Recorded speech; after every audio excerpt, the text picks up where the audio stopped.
that's my kind of democracy. Anyway, well listen, I play in a band called Phantom Moss with Mike Patton.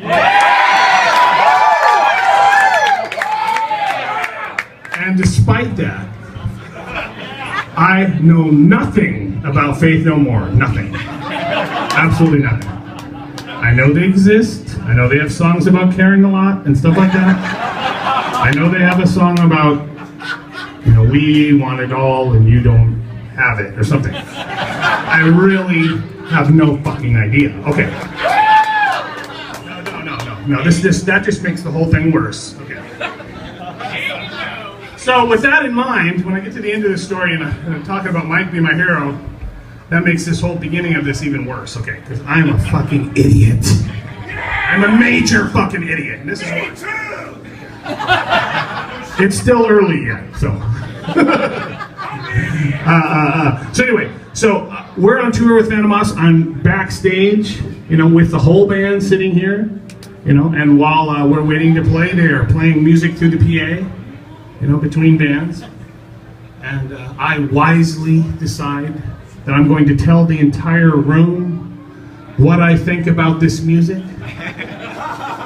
Mike, Trevor, Dave, all of them sitting there, and I loudly proclaim, who is playing the worst fucking version of War Pigs I have ever heard?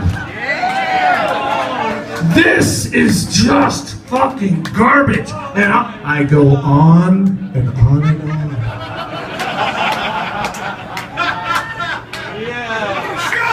Not good.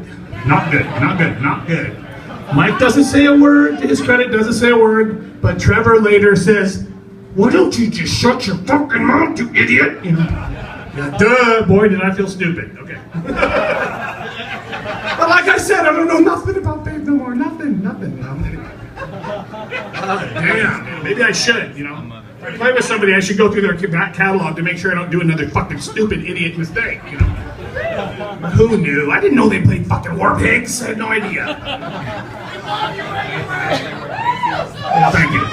So anyway, that makes me look even stupider, you know, when before he became the MTV poster boy and they cut his head off, he was in a band called Mr. Bungle. Now, Mr. Bungle went from playing to no one to having, you know, when the MTV poster boy got huge because he was in Faith No More, to playing in front of thousands of people. All of a sudden, they all wanted to come and see Mike. It's understandable, okay. But Mike's head, his head was left at the MTV offices because that's what they do. When you know, if you're gonna make it big on MTV, they cut your head off and keep it. So he had to wear a mask when he was in Mr. Bungle.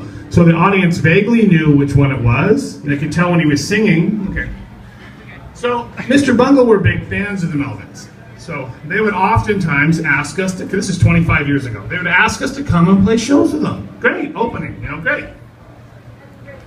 Well, as much as Mike's fans loved Mike, they hated us. I mean, fucking hated us.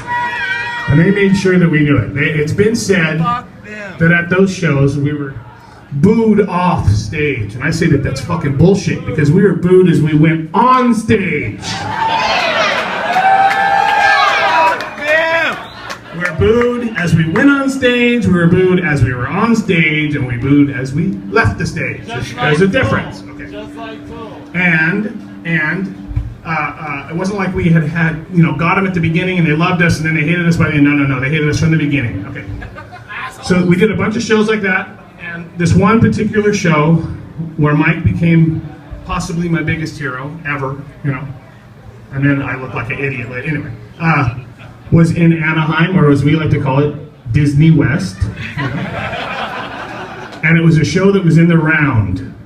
For those of you who don't know, that means there are thousands of people surrounding you, so that everywhere you look, you're staring down the barrel of hatred on all sides. And it was really bad this night. They were raining shit on us from the beginning. They were screaming and yelling and fuck you, fuck you, fuck you. And it wasn't like we were up there going, fuck you guys, what are you gonna do, fuck you. You know, no, we were just simply playing our set, and they were just brutal. Okay, we soldier through our set, you know. Go backstage. Now you have to remember, the headlining bands, generally speaking, are fans of the opening bands, and you know, and their audience sometimes just don't get that. Like tonight, I wanted Pincus to play. Pincus was great, yay! I wanted Emma to be here. Emma was great, yay! And if someone would have hit her in the head with a beer bottle, I'd be a very different person up here right now, as you can probably imagine. It would really fucking piss me off. Anyway. So Mike, we go backstage and Mike's sitting back there and he's like, fucking assholes, I can't believe those fucking assholes, they're so horrible. Just go on and on, he's going on and on and on. Has a set list, he's furious. Tears the set list up into little pieces. Takes new paper, writes new set lists, hands them out to the band. There we go. I see one of the set lists and all it says is, tonight they will pay. That's it. Simply, tonight they will pay. Okay. So I'm thinking, I'm sticking around for this whole show. Oh yeah. You gotta see this one. I'm not leaving early tonight. No. The bitter end. The bitter end. And I'm glad I did, because they fucking paid. Okay. From the beginning, well basically at the 30-minute mark, when it was 30 minutes into their set, when all they had done was total white noise. And I mean, it's like fucking amplified motocross with lawnmowers through guitar amps and distortion boxes. For 30 fucking minutes, I'm like, this is pretty fucking cool. And their audience is just taking it and taking it and taking it because they're big fans and they want to like it, but it's brutal. But we're still gonna like it, but you know, they're really, really torn, but they're not leaving. They're standing there taking this fucking brutal assault. Okay. At the 50-minute mark, I'm like, this is the greatest rock show I have ever seen.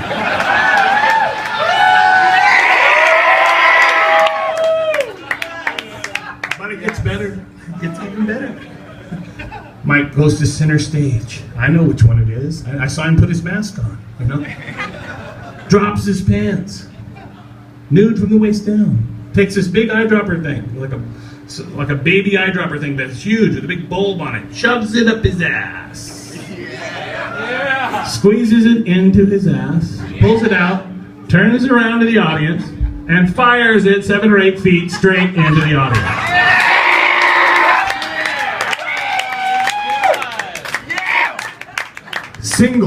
It's single-handedly the greatest thing I've ever seen in a rock show of that nature. It wasn't like a G.G. Allen show where people came expecting that. No. This is better. Yes. And the baby rockers had no idea, and you know, some of them had their mouths open right there too. I guarantee it. I was like, he is possibly the greatest person on earth right now. It's so great. And he became my all-time hero, and you know why? Because no one has ever defended me like that. Not ever! Let's hear it for Mike!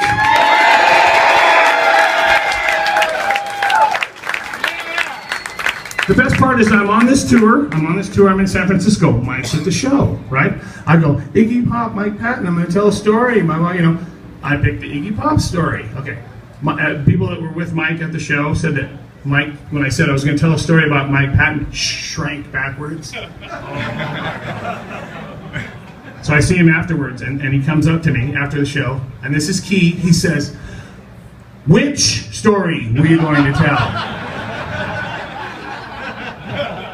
Yeah, I don't know about you, but if I'd taken a fucking shit in the audience, I would know what story.